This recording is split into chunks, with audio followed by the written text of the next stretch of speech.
Hi friends, எல்லாருக்கும் வணக்கம். எல்லாரும் எப்படி இருக்கீங்க? அடிக்கிற வெயிலில் என்ன பண்ணுறதுனே தெரியல.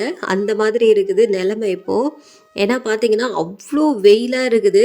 மனுஷன் வந்துட்டு தாங்குவானா என்னன்னே தெரில. ஏதாவது நல்லா கூலிங்காக ஏதாவது குடிச்சிக்கிட்டே இருக்கணும். அப்பப்போ நம்மளோட நீர்ச்சத்துக்கான இது வந்துட்டு நம்ம தேடிக்கிட்டே இருக்கணும். கண்டிப்பாக வந்துட்டு நிறைய தண்ணி குடிங்க. ஹெல்த்தியாக வந்துட்டு உடம்பு பார்த்துக்கோங்க. ஏன்னா வெயில் அதிகம் வந்து இப்போ ரொம்பவுமே அதிகமாகிடுச்சு. பார்க்குறதுக்கே கண்ணு கூசுது. வெளியிலேருந்து சாரி வீட்டுள்ளேருந்து வெளியில் பார்க்குறதுக்கே பார்த்தீங்கன்னா கண்ணு அவ்வளோ கூசுது, அவ்வளோ வெயிலாக இருக்குது. முடிஞ்ச வரைக்கும் நிறைய தண்ணி குடிச்சிட்டே இருங்க. நம்ம உடம்புல வந்து நீர்ச்சத்து வந்து அதிகமாகவே இருக்கணும். ஏன்னா சூரியன் ஸ்டாவ் போட்டு உரியிற மாதிரி உறிஞ்சிக்கிட்டே இருப்பாங்க. அந்த மாதிரி வந்துட்டு வெயில் கொளுத்துது. அதனால் முடிஞ்ச வரைக்கும் ஹெல்த்தியான ஜூஸாக வந்துட்டு குடிங்க. நம்ம வீட்டில் வந்து என்ன இருக்கோ இல்லையோ இந்த மிளகா பொடி மட்டும் இல்லைன்னா அந்த குழம்பு வைக்கிற அந்த இதுவே போயிடும்.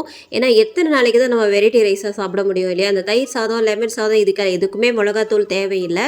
ஆனால் இந்த காரக்குழம்பு, சாம்பார், அப்புறம் இந்த வத்த குழம்பு, இந்த மாதிரி ஐட்டத்துக்கெல்லாம் கண்டிப்பாக மிளகா பொடி தேவைப்படும். அதனாலே பார்த்தீங்கன்னா சீக்கிரமாக மிளகா பொடி அரைக்கணுமே சொல்லிட்டு தான் நான் வந்து இந்த வாட்டி என்ன பண்ணிட்டேன், 2 கிலோவாக அரைக்கலாமே சொல்லிட்டு மொத்தமாக எல்லாத்தையும் வாங்கிட்டு வந்துட்டேன். அதுக்குண்டான ஜாமான்கள்லாம் வாங்கிட்டு வந்துட்டேன். அதுக்கு என்னென்ன வாங்கிட்டு வந்தேன் அப்படின்றதையும் பார்க்கலாம். அப்புறம் வந்து இதை வந்து இந்த மல்லி வத்தல்லாம் ஃபஸ்ட்டு நான் காய வச்சுடுவேன். அப்புறம் நிறைய பேர் என்ன பண்ணுவாங்கன்னா இந்த மிளகு, ஜீரகம் எல்லாத்தையுமே வெயிலில் காய வைப்பாங்க.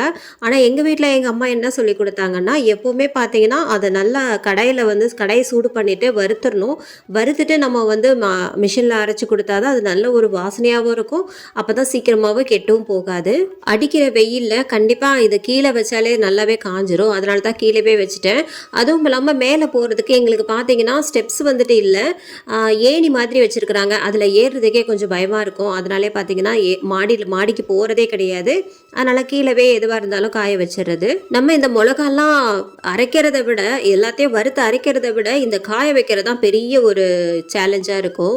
ஏன் சொல்கிறேன்னா அந்த நியூஸ் பேப்பரு கிடைச்சாதான் உண்டு. அந்த நியூஸ் பேப்பர் வந்துட்டு நாங்கள் எதுவும் வாங்குறது இல்லை. நியூஸ் பேப்பர் வீட்லேயும் வந்துட்டு இல்லை. அப்புறம் எல்லாத்தையும் அரேஞ்ச் பண்ணி இது எல்லாத்தையும் எடுத்து வைக்கிறதுக்குள்ளேயே எனக்கு போதும்னு ஆயிடுச்சு.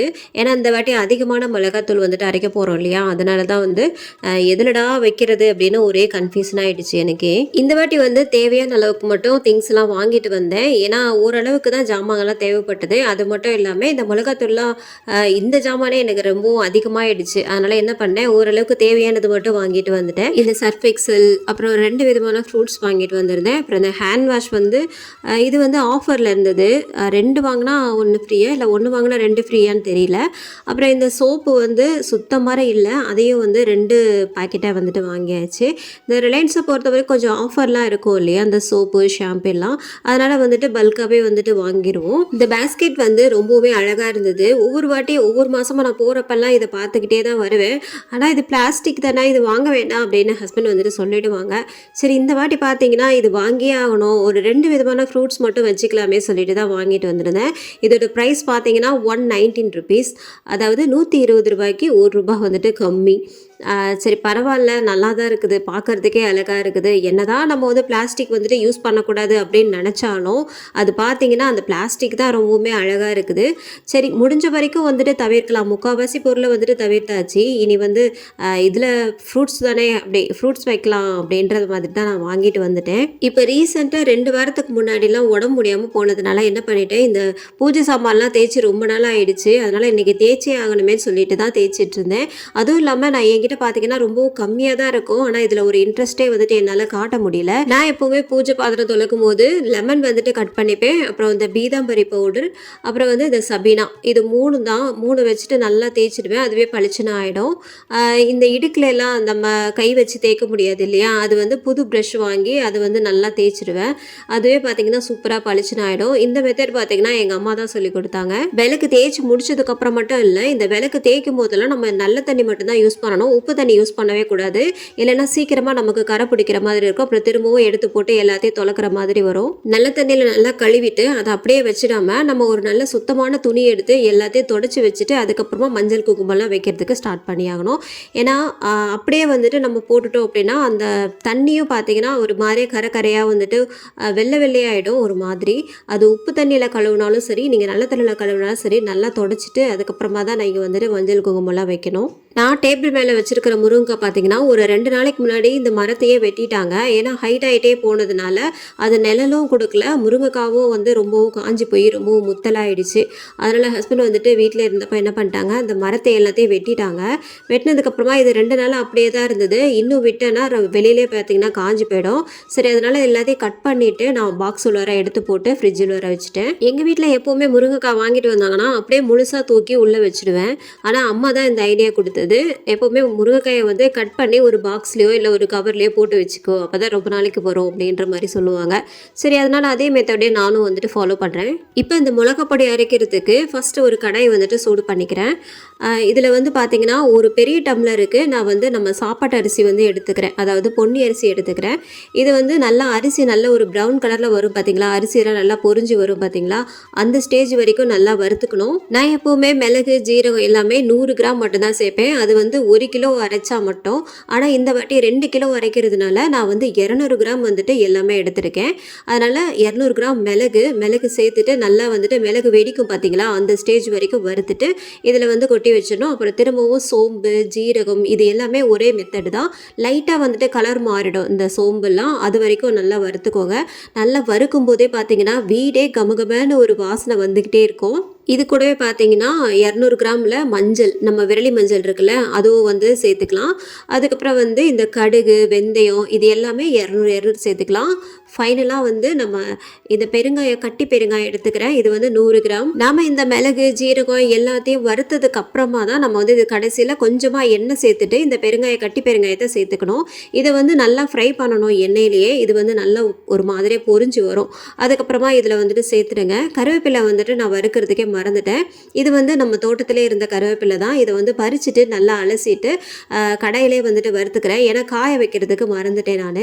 தனியா வந்து நீங்கள் 2 கிலோ எடுத்தீங்க அப்படின்னா ஒரு 2 கிலோ தனியாவுக்கு 1 கிலோ 1.25 கிலோ நம்ம வந்து காஞ்ச மிளகாய் வந்துட்டு எடுக்கணும். நான் வந்து நீட்டு மிளகா தான் எப்போவுமே யூஸ் பண்ணுவேன். இதை வந்து இப்போ மிஷினில் வந்து கொடுத்து அரைச்சிட்டு வந்தாச்சு. இப்போ பார்த்தீங்கன்னா 2 கிலோ நமக்கு வந்து அரைச்சிட்டு வந்தாச்சு. இது வந்து பார்த்தீங்கன்னா எப்படி பார்த்தாலும் எனக்கு 1 வருஷத்துக்கிட்ட வரும். நான் வந்து எப்போவுமே இந்த மிளகாத்தூள் வந்து ஃப்ரிட்ஜ்லேயோ எதுலேயுமே போட்டு வைக்க மாட்டேன். வெளியிலேயே தான் வச்சுருப்பேன். அது வந்து பார்த்தீங்கன்னா பூச்சி எதுவுமே பிடிக்காது. இந்த மாதிரி மெத்தடில் நீங்கள் வந்துட்டு ட்ரை பண்ணி பார்க்கலாம். இங்கே கோயம்புத்தூரை பொறுத்த வரைக்கும் தண்ணி ப்ராப்ளம் நிறையவே இருக்கும். அது மட்டும் இல்லாமல் இப்போ வெயில் டைம் ஆகிடுச்சா இன்னும் தண்ணி விட்டாலும் சரியாகவே வந்துட்டு வராது. இந்த ஆரோ வாட்டர்ஸ் போட்டிருக்குல்ல, அந்த தண்ணியெல்லாம் வேஸ்ட் பண்ணாமல் அது செடிங்களுக்கு ஊற்றிடுவேன். இல்லைனா பாத்ரூம் கழுவை யூஸ் பண்ணிப்பேன். இந்த மாதிரி அந்த தண்ணியை வந்துட்டு வேஸ்ட் பண்ணாமல் நம்ம வந்து பிடிச்சி வச்சுக்கிட்டே இருக்கணும். அந்த தண்ணி தான் இப்போ நான் வாசல் தெளிக்கிறதுக்கும் யூஸ் பண்ணிகிட்ருக்கேன். ஏன்னா சுத்தமாக தண்ணியே இல்லை. இங்கே வந்ததுக்கப்புறம் தான் தண்ணி கஷ்டம்னாலே என்னன்னே எனக்கு வந்து தெரிஞ்சுது. இன்றைக்கி எழுந்திரிச்சது என்னவோ 5 மணிக்கெலாம் எழுந்திரிச்சிட்டேன். ஆனால் எழுந்திரிச்சிட்டு ப்ரஷ் பண்ணிவிட்டு குளிச்சுட்டு வர்ற வரைக்கும் பார்த்தீங்கன்னா எனக்கு சுத்தமாக ஐடியா இல்லை என்ன சமைக்கிறதுன்ட்டு. இது ஒரு பெரிய ப்ராப்ளமாக இருக்குல்ல. இந்த பாத்திரம் தேய்ச்சிடலாம், துணி துவைச்சிடலாம், எல்லா வேலையுமே பண்ணிடலாம். ஆனால் என்ன சமைக்கிறது அப்படின்ற ஐடியா மட்டும் யாருக்குமே வந்துட்டு வரவே மாட்டேன்து. எனக்கு என்னவோ அது வந்து லிஸ்ட் மாதிரி போட்டு வச்சுக்கணும் போல் இருக்குது. இன்னைக்கு இந்த நாள் அப்போ வந்துட்டு இதெல்லாம் சமைக்கணும் அப்படின்ற ஒரு பிளான் பண்ணால் தான் நமக்கு வந்துட்டு ஈஸியாக வந்துட்டு காலையில் இருக்கும். அந்த ஐடியா தான் இனிமேல் ட்ரை பண்ணணும். நான் என்ன வச்சாலும் ஹஸ்பண்ட் வந்துட்டு எதுவும் சொல்லாமல் சாப்பிட்ருவாங்க. இந்த பசங்களை தான் எப்படி சமாளிக்கிறதுனே தெரியல. எது வச்சாலும் குறை சொல்லிக்கிட்டே இருக்கிறாங்க.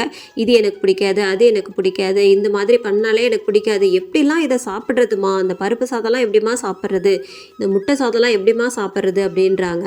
அவங்களுக்கு என்ன தான் வச்சு கொடுக்கறதுனே தெரியல. என்ன வச்சாலும் இப்படியே சொல்லிக்கிட்டு இருக்காங்க. இன்றைக்கும் அப்படி தான் சரி முட்டை சாதம் ட்ரை பண்ணலாம், இது வந்து நல்ல ஒரு பிரியாணி டேஸ்ட்டில் இருக்கும், சரி பசங்களுக்கு வந்துட்டு ரொம்ப பிடிக்கும் அப்படின்றத நினச்சி தான் நான் பண்ணேன். ஆனால் பார்த்தீங்கன்னா மத்தியானம் சாப்பிட்டுட்டு இதெல்லாம் முட்டை சாதமா, இதெல்லாம் எப்படிமா சாப்பிட்றது அப்படின்றாங்க.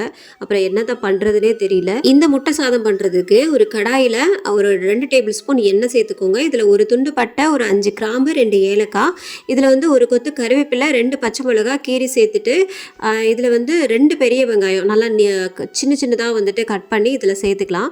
சேர்த்துட்டு வெங்காயம் நல்லா வதங்கினதுக்கப்புறமா ஒரு 1/2 டீஸ்பூன் இஞ்சி பூண்டு விழுது, ஒரு 1/2 டீஸ்பூன் மிளகாய்த்தூள், கொஞ்சமாக மஞ்சத்தூள், 1/2 டீஸ்பூன் கரம் மசாலா சேர்த்துக்கோங்க. அது வந்து நல்ல ஒரு ஃப்ளேவருக்காக. அதுக்கப்புறம் கொஞ்சமாக வந்து உப்பு சேர்த்துட்டு நம்ம நல்லா வதக்கிக்கலாம். இதில் வந்து இந்த மசாலாவோட பச்சை வாசனைலாம் போனதுக்கப்புறமா ஒரு 2 தக்காளியை வந்துட்டு நான் கட் பண்ணி வச்சுருக்கேன். இதையும் சேர்த்துட்டு நல்லா மிக்ஸ் பண்ணிவிட்டு தக்காளி வதங்குற வரைக்கும் நம்ம மூடி போட்டு வச்சுட்டு, தக்காளி பார்த்திங்கன்னா எப்போவுமே நம்ம போட்டு கடாயில் போட்டு வதக்க தேவையில்லை. கொஞ்சம் உப்பு சேர்த்துட்டு நல்லா மிக்ஸ் பண்ணி விட்டுட்டு மூடி போட்டு வச்சாலே ஒரு 5 நிமிஷத்துலேயே நமக்கு தக்காளி சூப்பராக வதங்கிடும். அவ்வளோதான். இந்த வதங்கின தக்காளி எல்லாத்தையும் ஓரமாக வச்சுட்டு ஒரு 4 முட்டை எடுத்திருக்கேன். இதை வந்து சேர்த்துட்டு கொஞ்சமாக உப்பு மிளகுத்தூள் சேர்த்துட்டு இதையும் நல்லா தனியாக ஃப்ரை பண்ணிவிட்டு நம்ம தக்காளியோட அப்படியே மிக்ஸ் பண்ணிக்கலாம். அவ்வளோதான், நமக்கு இந்த முட்டை தொக்கு ரெடி ஆயிடுச்சு. இப்போ சாதம் போட்டு கிளறிக்கலாம். நான் வந்து நார்மலாக வெடிச்ச சாதம் தான் சேர்த்துருக்கேன். நீங்கள் பாஸ்மதி அரிசி கூட சேர்த்துக்கலாம், அதுவும் நல்லா தான் இருக்கும். நான் வந்து ஒரு 4 பேர் சாப்பிட்ற அளவு வந்துட்டு இந்த முட்டை பொடி மாஸ் வந்துட்டு பண்ணியிருக்கேன். இப்போ இது நல்லா கிளறி விட்டுட்டு கொத்தமல்லி கூட தூவிக்கலாம். கொத்தமல்லி வந்துட்டு காலி ஆகிட்டதுனால நான் சேர்த்துக்கல. இந்த முட்டை சாதத்துக்கு சைட் டிஷ் எதுவும் தேவையில்லை. இந்த மாங்காய் பச்சடி வந்து ரொம்ப நாளாக இந்த மாங்காய் ஃப்ரிட்ஜில் இருந்ததுனால தான் நான் பச்சடி பண்ணேன். அவ்வளோதான், நமக்கு வந்து முட்டை சாதம் சூப்பராக ரெடி ஆயிடுச்சு. நீங்களும் இதே போல் ட்ரை பண்ணி பார்த்துட்டு எப்படி இருக்குன்னு சொல்லுங்கள். இந்த vlog வந்து உங்கள் எல்லாருக்குமே பிடிச்சிருக்குன்னு நினைக்கிறேன். அடுத்த ஒரு நல்ல vlogல பார்க்கலாம். அது வரைக்கும் பாய்.